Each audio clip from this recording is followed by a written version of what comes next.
Welcome. This is the Enlightenment Show, and I'm your host, Laurie Schoenfeld. This is where Chicken Soup for the Soul meets the artist way with Nancy Drew. Our guest today is Miranda Smith, author of The Weekend Away. We're going to be chatting with her today all about her book and something she's done out on the town for the weekend. Hello, Miranda. Welcome. Hello, Lori. How are you? So good. How are you? I'm great. I'm so excited to finally connect with you. We've been online friends for a while, so it's fun to be face to face. It's always fun to know parts of you, but then be able to have a whole nother dynamic of getting to know more beautiful parts of people and friends. Yes. So. It is Valentine's Day this weekend. So, Miranda, are you someone that loves love, or are you nauseated by this whole event? I'm a little nauseated by the whole event. I have a lot of love in my life, a lot of people that I love, but I'm much more of a Halloween dark vibes type of person than Cupid and hearts. Yes. Me too. Definitely. There's a whole energy and vibe. Like September rolls around and I'm like, it is my time. Yes. I love the fall, love all the spooky season stuff. So we need to find a story that's like a horror story about Cupid. They've probably already done one. I just can't think of one right now. So can you share with our listeners and viewers what The Weekend Away is all about? Sure. So The Weekend Away, this is my latest book, and it came out in October. And it's about a woman named Sienna who is still grieving the death of her twin sister, Samantha. And a year after her death, Samantha's friends invite her to a cabin in the mountains to kind of memorialize their friend. But what they don't know is that Sienna has always kind of wondered the truth about her sister's death. Was it an accident? Was it something else? And so she uses this weekend away as an opportunity to get to the bottom of things. I always find it a very interesting dynamic to learn about twins. What intrigued you to write about these two twins? Well, I've never written about twins before, so I was like, that's a trope that I could try out. But as far as the sister dynamic, I'm the oldest of four sisters, so that sister bond, sister dynamic is just kind of second nature to me. So it was very easy for me to fall into writing that dynamic, and I just thought it'd be fun to make them twins. Tell us about your main character, Sienna. Who is she? So Sienna is her own person. She's a free spirit. People might look at her and think that, she's messing up in life, but she seems pretty content. She likes to travel. She's very creative. Whereas her twin sister is kind of your stereotypical golden child. She's done everything the right way, great friendships, relationships, jobs. But my favorite thing about their bond is even though they're kind of night and day, they're so different, they're still very close with one another. It doesn't cause any angst between them. They really fully appreciate each other for their differences. I really loved and appreciated that part too, because you often hear, of twins that are either bonded and they're very similar, or they're very opposite and they don't connect. So I like how you place it there. Their personalities are nothing alike, but yet they have that very tight-knit bond. Yes, that was fun to write and kind of fun to imagine as I went through the process. You place Miranda, Sienna, and her friends all together in a cabin, which I love because one of them is the killer. Did you know at the beginning, no spoilers, but did you know at the beginning who the murderer was going to be? Or did you figure that out as you were writing the story with your characters? I had a pretty good idea. With each book, it's different. So sometimes I'll start a book and I'll already kind of know how I want it to end or who the big bad is. Other times I just have no idea. And this was one where I kind of knew what direction I wanted to go, but there were still a few like surprise moments that I came upon when I was writing. Um, and those are always the most fun part. Mm-hmm. Walk us through that a little bit, Miranda. We have some viewers that are writers and also avid readers of when you're writing that scene where you kind of think you know what's going to happen, but then something else unexpectedly comes out at you. What is that feeling as a writer when you're in that moment with your characters? What does that feel like? It's really hard to describe, but it's like the best part. It's the magic of the writing. When you think, okay, this chapter is going to end one way, and then you're writing the dialogue or you're writing, parts of the setting, and something totally different just comes to you, and you think, no, the character's not going to say this; they're going to say that, um, and those end up being like the best twists I've found in my writing. The ones that I don't plan that just kind of come naturally. Um, and that's what's so exciting is you never know when that moment's gonna arise. You're just writing. I'm not a full on plotter. I'm kind of half and half plotter, half pantser. But yeah, when I think it's gonna go one way and then all of a sudden this idea pops in my head and it's completely different, it's just so much fun. Mm-hmm. Can you share with us one time when that's happened that doesn't spoil your book, but happened during writing this book? That something came up you weren't expecting, and that's where it went. I would say a lot with one of the secondary characters, Troy. So we have the main action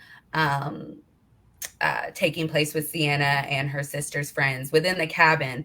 But then another threat in this novel is the presence of wildfires. And so we get a little insight into that through the character of Troy. He's a local and the owner of the cabin that the group is renting. And so there were a lot of moments that I just thought, I guess originally I thought he was going to be a lot smaller character. But there was a few twists and turns that came up when I was writing his character that I really enjoyed. And I felt like he ended up being kind of the heart of the book in some ways. Mm-hmm. Yes. You have that wildfires play an important piece within this novel. Tell us about that. So I live in East Tennessee. I'm really close to Gatlinburg. And several years ago, we had wildfires really destroy a lot of the area. And it was a big ordeal for Gatlinburg, Sevierville, the surrounding communities. And so I really wanted to include that in the book because as devastating as it was at the time, I was just so amazed with the way the community came together. And so I really wanted to kind of pay tribute to just some of the great people in this area who just, band together and are there for people in need, when something happens. So I tried to, again, portray that a little bit through Troy's character. I love, again, how you brought that in because there's always that conversation of through all tragedy, look for the helpers, Right. as there's so many hands and helpers amongst the chaos, too. Yes. So I thought, and I just thought that would be I love a locked room mystery when I'm reading. I love anything that kind of forces the characters to stay where they are. And so I thought trying to outrun a killer, but then also having this whole other threat just really amps up the tension. It 100% amplified things for sure. You have written so far 10 psychological thrillers. Yes. What do you enjoy most about coming back to thrillers? I just think, it's always the genre that's spoken to me. It's always been my favorite to read, my favorite type of movie or show to watch. I grew up watching like Alfred Hitchcock Presents and Twilight Zone, and just something about those really out there stories that at the same time are so relatable has just always captured my attention. And so when I started out writing, I at first wasn't writing thrillers. I was trying a few different genres and nothing was just really connecting with me. And then when I started writing mysteries and thrillers, it just seemed like this is what I should have been doing from the beginning, because it's just I just vibe with the darker stories, I guess. What does your process look like, Miranda, between having one book be finished and then going to the next? Do you have a period of a break? Do you take like a week or two off? Do you just dive right into the next novel? What does that look like for you? So it is a chaotic schedule with my publisher. I'm putting out 2 books a year. And so it's a lot of work, usually one in the spring, one in the fall. And the in-between time, I'm just kind of juggling the both. So I'll have a couple of months where I really just get to like focus all in on the brand new book. But then there'll be a stage where I finished the first draft. And so now I'm editing that and trying to start the next one. And so it does feel like a lot of juggling. But I just love it. I just love the opportunity to be able to keep consistently putting out stories. So it's definitely worth the chaotic schedule. Mm-hmm. Now having number 10, which is coming out in April, and it's called The Writer, which I'm on pins and needles excited to read this one as well. Can you give us a little snippet on what to expect from that one? Yes, I am very excited about The Writer. It comes out in April, and it is about a thriller writer. She is in a writing critique group with some other local crime writers, and she starts noticing some eerie resemblances between the stories they read in group and crimes that are happening in their local community. So, I love it. it was a really fun one to write, especially for the 10th book.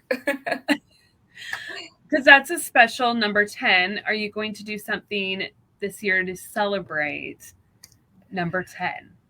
I don't, I have a couple of trips planned, but nothing necessarily in honor of that. But you never know, closer to the time I might come up with something. I mean, it's just so much fun getting to do it. I can't believe it's my 10th book. It doesn't feel that way at all. Mm-hmm. Walk us through that process, Miranda, a little bit, because, oftentimes when there are writers that are just barely starting or trying to figure out how to even do this author journey, as it's a process, speaking to the fact you said that this is 10 and you can't believe it's 10, what are some things you've learned about yourself along the process? Like you said, it is a process. It's a journey. And at least for me, you never really reach a point where you feel like you made it. I mean, I think especially when I was writing that first book and I was querying that first book, I just thought like, I'm going to reach a point where, this insecurity, anxiety just goes away. And for me, that's never happened. Every book, I always hit a point where I think, am I going to be able to finish this? What am I even doing? And you just kind of have to power through those moments. And yeah, I mean, it's still just, that's what's so interesting is that even the 10th book in some ways still feels like I'm starting over. I'm brand new. So it's just repeating that process over and over again. Look at every book and try to make it as great as I can. Try to fully commit to the edits and the parts that are not as fun. Certainly going through and writing a first draft is a lot more fun than editing it for the 7th or 8th time. But I try to just give my all at each stage and hopefully be happy with the finished product. That's refreshing to hear, Miranda, that, you still have that insecurity and that anxiety, because I think that's so true that we get to a point where we feel like that's going to end and we're going to get comfortable and it's going to be smooth sailing. But yet it's that constant, you need that anxiety to continue to push you forward too. So yes. that's Yeah. And there's also great moments all the way through too, because, I still get butterflies in my stomach when I get an email from my editor, and we've been working together for, almost 5 years now, but I'm still just like, oh my goodness, I can't believe, she's emailing me about another book, so and every time you get a new cover reveal, or I get to just interact with readers online, like there's also a lot of moments of just pure joy and happiness with the anxiety. Being an author and a writer, there are obviously parts that we each enjoy more than other in the process. What would be your favorite thing that you like about writing, and that thing that is constantly there that is pushing you forward that maybe isn't your favorite thing, but you need to do? Well, the thing that I don't like, I can tell you, I'm not very good with social media, and I get social media just like really flares my insecurities, and so I'll throughout the year go through different, a social media hiatus where I just say I'm just gonna turn it off for a while and focus on the work. That's something I always try to tell myself too, because obviously you need to network and put yourself out there. But I try to remind myself that my main job is to write the book and write a book that I think readers will really enjoy. So whenever I feel like I'm getting overwhelmed with all the other stuff, I always try to pull back to that center. And excuse me, as far as the fun parts, I mean, there's just nothing like starting that first draft and getting to come up with your characters and see how the story unfolds. I mean, it's just so much fun every time. Social media is an interesting thing. I definitely agree. Like, it's like, I want to get on there and I want to connect, but man, I need to breathe and I need to yes. come back to the center of the work. I like how you mentioned that. Yes, it can be. And some people are so great with it. I just feel like I don't know what I'm doing whenever I post a TikTok or an Instagram or, so, but you are able to connect with different authors and readers. So even with that, there's a lot of good things with it too. Yes. What's something that you've done out on the town for a weekend? I apologize for my voice. When this book actually came out, I had just one of the best trips. The weekend it came out, my husband and I actually went to Salem, Massachusetts for the weekend. And that was just so much fun.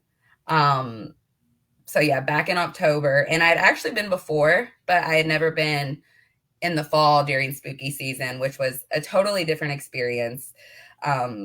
Lots of crowds, but I mean, just so much fun. And so that was a really fun way to celebrate the release of the book and just all things that I love. High five, girl. I went in 2022 and it's just cool. magical. There's so much history there too. That's amazing. Yes. Amazing. I know. I just love it. And I'm one of these people, every time I travel somewhere, I'm like on Zillow, like, how much would it cost to move here? Let's just pick up and move. But yeah, I loved it so much. I'm laughing because I legit did the same thing. I'm like, it's so lovely here. We should just like get up and leave. Like, it's no big deal. It's fine. We'll magically just move everything. It will be smooth. I know. And I just kept thinking like, oh, this would be such a great place for a writer, just like endless inspiration. And, most of the year it's like a small town, it only kind of turns into Disney World in the Halloween months. But yeah, so that was a really fun weekend away. Going in October, because I didn't go in October, but I did hear from multiple people, it's a whole vibe in October. Yes. What were some of the things that you enjoyed during that time? I really liked the different street performers, and they had a lot of people dressed up in different costumes and just really kind of promoting that whole Halloween vibe. So I really enjoyed that. I don't think that's something that happens year round. So that was fun. But really my favorite thing, I'm a huge foodie. So I was just all about lobster rolls and trying out all the great food up there. They have really good food down Yes. there.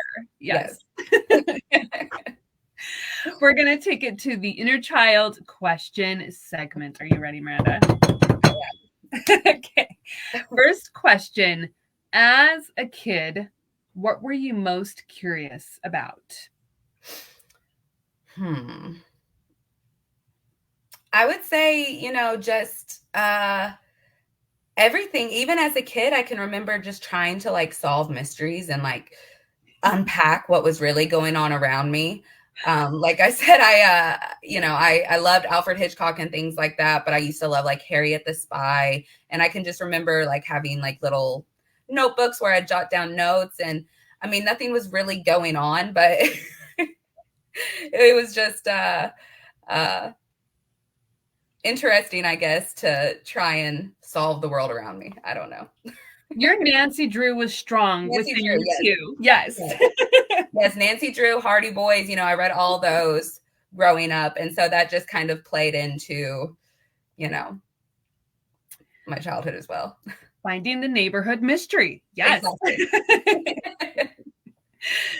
Second question. Would you say that you were more of a Samantha or a Sienna as a teenager? I would definitely say I'm more of a Sienna. I'm probably not as brave and out there as Sienna, but I can definitely relate to her more than Samantha. What would be something that was a little rebellious you did as a teenager? Oh my. Probably just staying out later than I should, testing the limits. Nothing too out there, but it's good to test limits every now and then. 100%. Yes. Know where you stand. Your free spirit needs a little testing every now and then. Yes, definitely. Being a foodie, I'm excited to hear your answer on this next question. Okay. What is the oddest food combo that you've liked and tried, or you've just tried? Oddest. Different sushi rolls are coming to mind because there's a lot of mix of different flavors there. We make a jambalaya recipe at home where we add pineapple, and that I don't know, that comes to mind because it's got the spicy and the sweet. Mm-hmm. So I'm much more of a foodie in that I want to go have someone cook for me than cook it myself. Yeah, just that mix of different sweet and spice, I guess. Mm-hmm. You don't have to do any of the cleanup. So, yes. Yes, definitely. Before we end today, can you share with our listeners and viewers what living a creatively abundant life means to you? I think just feeling fulfilled. Like I said, it's not every moment of every day, but overall, just the fact that I get to do this for a living and come up with stories and go from the whole process, beginning to end, of the blank page all the way to the finished book. I'm just so thankful for the whole experience, the highs and the lows. And so, yeah, I just feel very fulfilled and happy that I get to write these stories for a living. It's so much fun. Well, great job on the weekend away, and congratulations on your upcoming release of The Writer. Where can our listeners and viewers find you if they have any questions for you after the show or would like to grab the weekend away? Yes, I am probably most active on Instagram. So if you want to follow me on there, it's at Miranda Smith Books. And all of my books are available on Amazon. They're also all available in Kindle Unlimited. So if you're a KU reader, you can check them all out. Thank you so much for joining us today, Miranda. It's been an absolute pleasure talking to you about the weekend away. Thank you so much for having me. Absolutely. And thank you for those who've joined us live and will join us on the replay. Remember, as you go about the rest of your week, to find the things that are working for you. You are the creator of your own story. What steps will you take next? Thank you, everyone. Have a beautiful weekend. Thank you, Miranda. Thank you. Bye, everyone.